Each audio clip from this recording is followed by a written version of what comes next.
بسم الله الرحمن الرحيم فاسألوا أهل الذكر إن كنتم لا تعلمون. ওয়ালাইকুম আসসালাম রাহমাতুল্লাহি ওয়া বারাকাতুহু। প্রিয় দিনী ভাই শাহেদ, বারাকাল্লাহ ফিক। আপনি জানতে চেয়েছেন নেকাব বিষয়ে, যে নেকাব কোনটাকে বলে।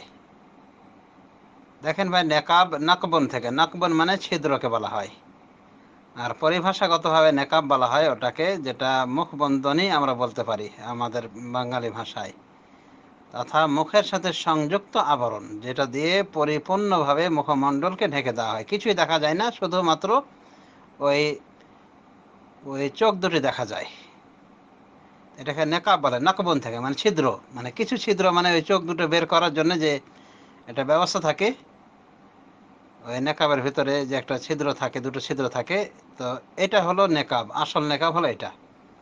তো এই নেকাবের অর্থ বহনকারী যে কোনো পর্দার কাপড়, সেটাও নেকাবের অন্তর্ভুক্ত হবে ইনশাল্লাহ। তবে নেকাব বলতে সাধারণত পর্দার ওই কাপড়কে বলা হয় যেটা মুখবন্ধনী হিসেবে ব্যবহৃত হয়, মুখের সাথে ব্যবহার হয় এবং মুখের সাথে সংযোগ থাকে, বাধা হয়ে থাকে, মুখের সাথে ওটাকে বেঁধে দেওয়া হয়ে থাকে, মানে একবারে সংযোগ থাকে।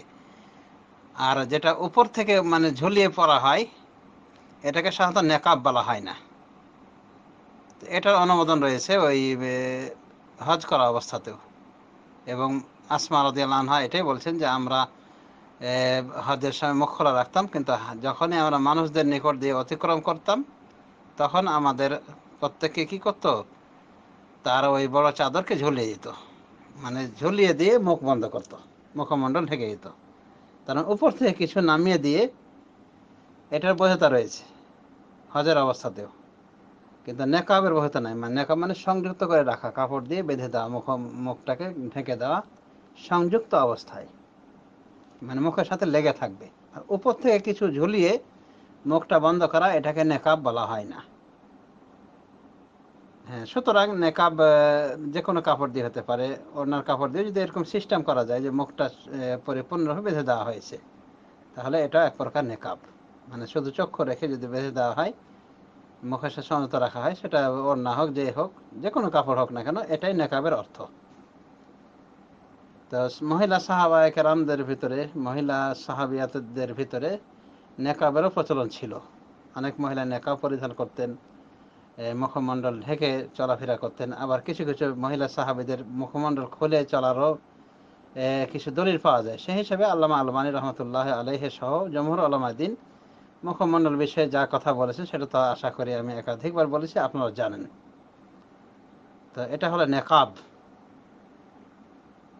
তো আশা করি নেকাবের বিষয়টা বুঝতে পেরেছেন। সুতরাং নেকাব বলতে ওরকমই হতে হবে এমন না, যে কোনো কাপড় দিয়ে যদি নেকাব করা হয়, তো সেটাই নেকাবের অর্থ বহন করবে, সেটাই নেকাব বলে গণ্য হবে। তবে নেকাবের বড় পরিচয় হলো যে এটা মুখমণ্ডলকে সংযুক্ত করে রাখে, মানে মুখমণ্ডলের সাথে বেঁধে রাখা হয়, মানে সংযুক্ত আকারে রাখা হয়ে থাকে। সেটা বেঁধে দেওয়ার মাধ্যমে হোক, হয়তো ওই পেছন দিক থেকে বেঁধে দেওয়া হয়েছে, অথবা সামনের দিক থেকে নাকের কোনো জায়গায় করে দেওয়া হয়েছে। এক কথায় মুখবন্ধনী ওটাকে বলা হয়ে থাকে, এবং যার মাধ্যমে শুধুমাত্র দুটো চোখ দেখা যায়, আর কিছু দেখা যায় না। এটাই হলো প্রকৃত নেকাব। আর উপর থেকে ঝুলিয়ে মুখমণ্ডলকে আবৃত করা, এটা নেকাব নয়, যদিও এর মাধ্যমে নেকাবের উদ্দেশ্য হাসিল হয়ে থাকে, তবে এটাকে নেকাব বলা হয় না। এটাকে সাদল বলা হয়, সাদল সিয়াব, সাদল জিলবাব ইত্যাদি, মানে উপর থেকে ওড়না বা বড় চাদরটাকে ঝুলিয়ে দেওয়া মুখ ঢাকার জন্য। তো আশা করি নেকাবের বিষয়টি বুঝতে পেরেছেন।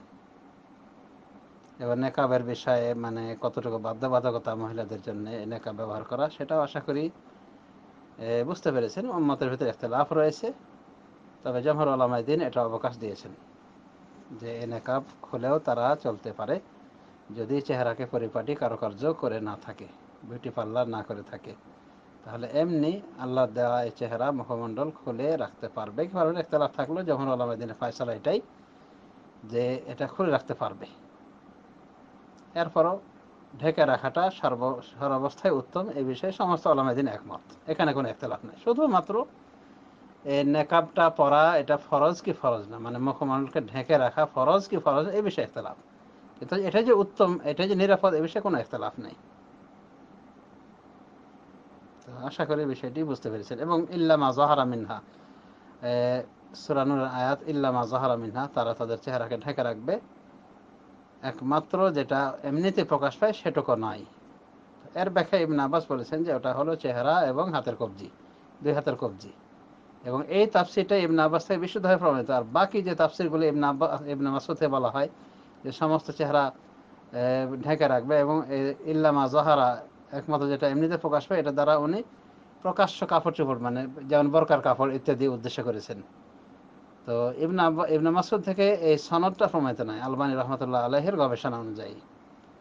একমাত্র যেটা প্রমাণিত এই আয়াতের ব্যাখ্যায়, সেটা হলো ইবনে আব্বাসের ব্যাখ্যা। তিনি বলেছেন যে এমনিতে যেটা নারীদের প্রকাশ পেয়ে থাকে সেটা হলো চেহারা এবং দুই হাতের কবজি।